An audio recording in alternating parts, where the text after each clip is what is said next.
Assalamualaikum warahmatullahi wabarakatuh.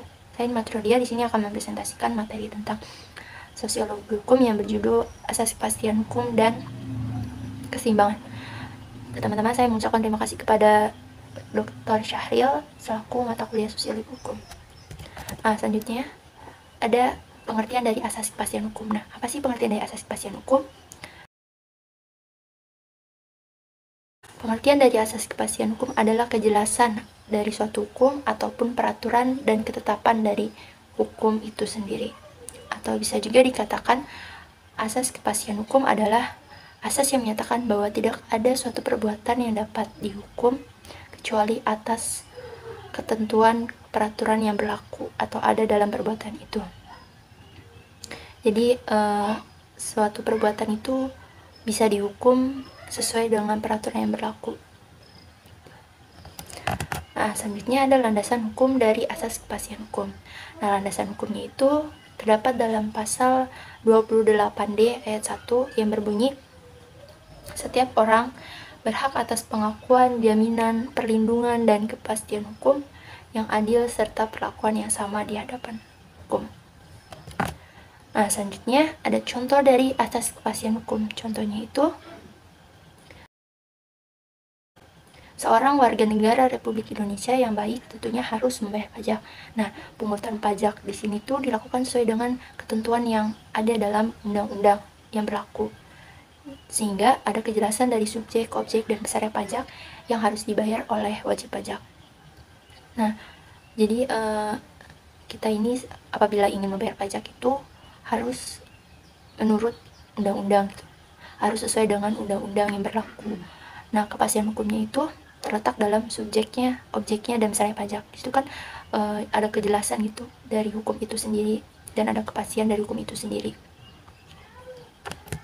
Selanjutnya ada asas keseimbangan. Apa sih asas keseimbangan? Asas keseimbangan adalah asas dalam hukum perjanjian Indonesia yang merupakan asas kelanjutan dari asas persamaan yang menghendaki keseimbangan antara hak dan kewajiban para pihak dalam perjanjian. Nah, jadi asas keseimbangan ini itu termasuk dalam perjanjian. Misalnya seseorang melakukan perjanjian. Nah, perjanjian ini itu harus ada hak dan kewajiban yang disepakati dalam perjanjian itu. Nah, selanjutnya ada landasan hukum dari asas keseimbangan.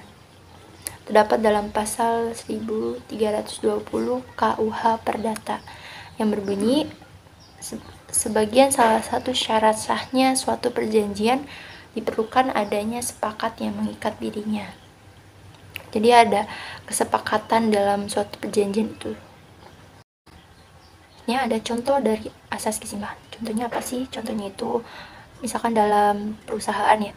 Nah, misalkan seorang pegawai itu melakukan kesalahan tugas mengetik laporan yang tidak disengaja dan diberi hukuman langsung dipecat itu. Nah, ini kan gak sesuai sama asas keseimbangan di mana adanya hak dan kewajiban yang harus disepakati gitu. Jadi hukuman yang diberikan itu tidak sesuai dengan perbuatan yang dilakukan gitu. Contoh lainnya itu misal pegawai itu memecahkan gelas perusahaan, gelas di dapur. Nah, terus hukumannya itu langsung dipecat. Nah, itu juga kan gak sesuai sama asas keseimbangan. Gak ada keseimbangan antara si pegawai dengan bosnya atau dengan majikannya. Contoh lain itu dalam jual beli online, dimana antara si penjual dan pembeli ini adanya perjanjian atau kesepakatan. Nah, si penjual ini kan dia itu memiliki hak. Nah, haknya itu kan dia mendapatkan dia mendapatkan uang dari si pembeli. Dan kewajiban dari si penjualnya ini yaitu mengantarkan barang kepada si pembeli ini. Dan adapun dari si pembeli ini haknya itu dia itu mendapatkan barang sesuai dengan pesanan yang ia pesan gitu. Dan kewajibannya itu ya dia harus membayar. Nah, tetapi contohnya itu misalnya si pembeli ini tidak membayar pesanan yang ia bayar, padahal sama penjualnya ini sudah diantarkan gitu, tetapi si pembelinya ini belum membayar pesanannya gitu.